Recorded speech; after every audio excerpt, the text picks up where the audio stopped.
Ad qui tavo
It seems that in this confused and often difficult year, so many people have been waiting to hear good news of so many different sorts, seeking new light on the horizons of our shared lives. Japanese cosmologists have scanned the heavens to seek the safe return of their spacecraft. Others the news channels to hear when it is possible to visit Aunt Maud in their care home again. Others just yearning to hear that a Brexit deal has finally been agreed. And others who waiting to receive a letter that a COVID vaccine is ready for their attention, to mourn deeply for peace in the Middle East. There are some anxious that our GCSE results will be sorted properly next summer, and others that the latest James Bond movie has been finally released, and the list goes on and on. We wait with hope, we watch, we watch, we listen, we sit on the edge of our chairs, we strain to hear the news on the radio and search the far horizons of the TV news. We Zoom, we TikTok, we FaceTime and tweet. We listen, we look, we wait for good news. I wonder what the good news is that you wait and long for today, this day. And I wonder where peace will be found. The prompting of this evening's reading, I suspect for many, have caused a humming in our hearts of Handel's beautiful and comforting of this text from Messiah. But let us not get too comfortable there, and for a moment travel back 2,500 years. And here it is, uncomfortable, very uncomfortable. A complete mess, in fact. Here the times are grim and dark. Recently God's precious, chosen and holy people have almost self-destructed, and now captured are in the hands of the Babylonians far away. Jerusalem and the temple lie in ruins, the city walls are smashed and broken, and God's people are far from their Judean home, a long way from their place of life and blessing, a long way from the heart of their being. And there is no peace, no shalom, none of that resting in the heart of God's love. And in our reading from Isaiah, we stand as if we were the remnant watchmen on the ruined walls of Jerusalem, peering through the darkness to the mountains and the deserts far beyond, looking towards Babylon, peering into empty oblivion day after day, year after year, hoping, waiting, alert, but seeing nothing. But what's that? Suddenly hearing something. In the ink-dark shadow of the hills, there comes a sound, a faraway shouting, a voice crying out, far, far away. And then, with our eyes, the faint image of a runner, a messenger, striving through the gloom towards the city, crushing his feet into the harsh pathway. But is that a smile on his face? Is this, finally, after all these years, a messenger of good news? The good news, the gospel of peace, of salvation, of glad tidings? The shouting gets louder. Your God reigns. Our God reigns.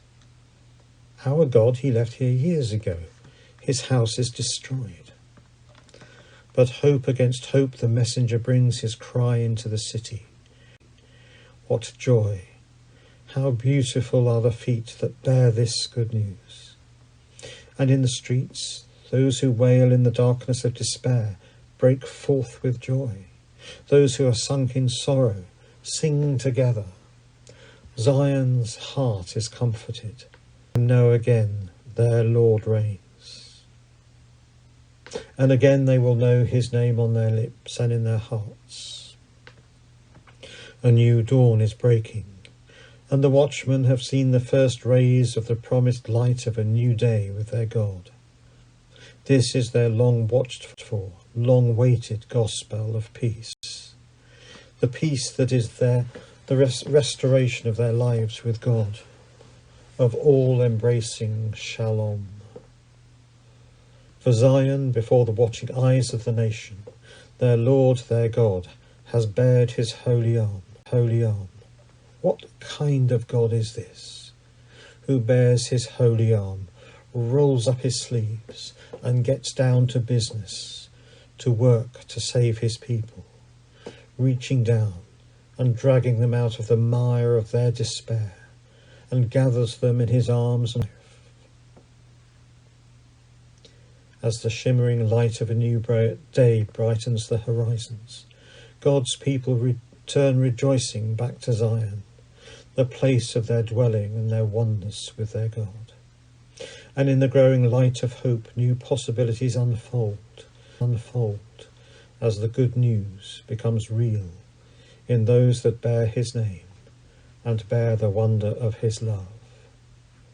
How beautiful on the mountains are the feet of the messenger who announces peace, who brings good news, who announces salvation, who says to Zion, your God reigns.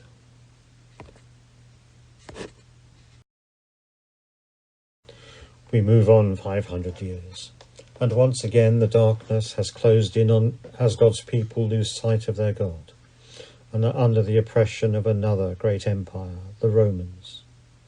Yet God's promise holds, and once again stirrings are heard.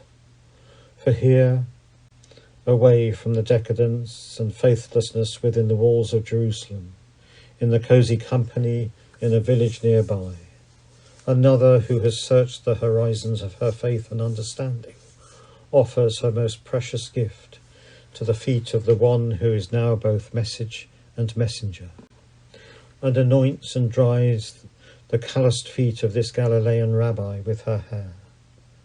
Workman's feet. The times are harsh and the night is dark, but here is peace, here in this humble place, here in his presence is shalom.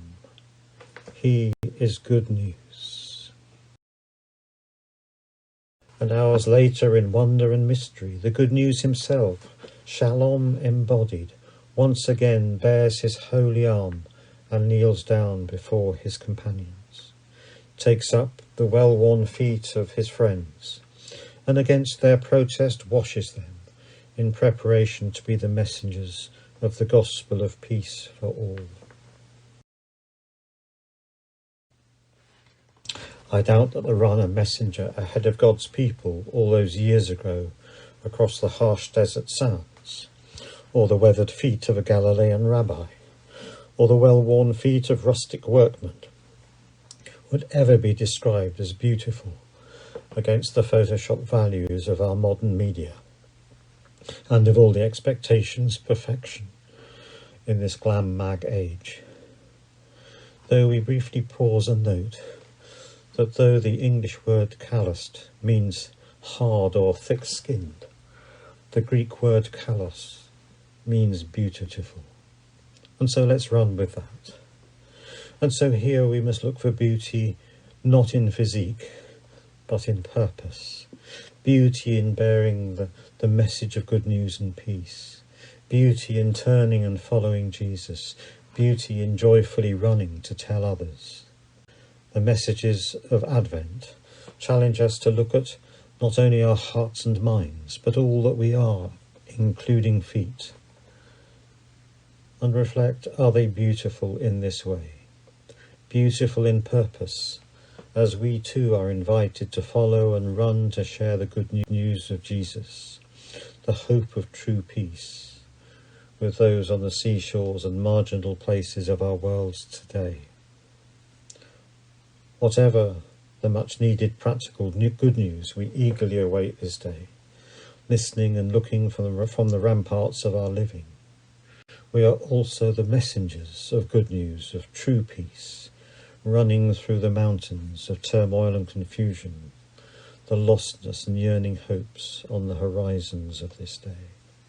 We have beautiful feet, feet washed in his love, I wonder where they may take us, bearing messages of grace and love and hope, giving strength to our voice and actions, that in the midst of all proclaim your true peace for all. Shalom, and joyfully cry out that you reign, that our God reigns. And so we wait and watch, running. Come, Lord Jesus, come again.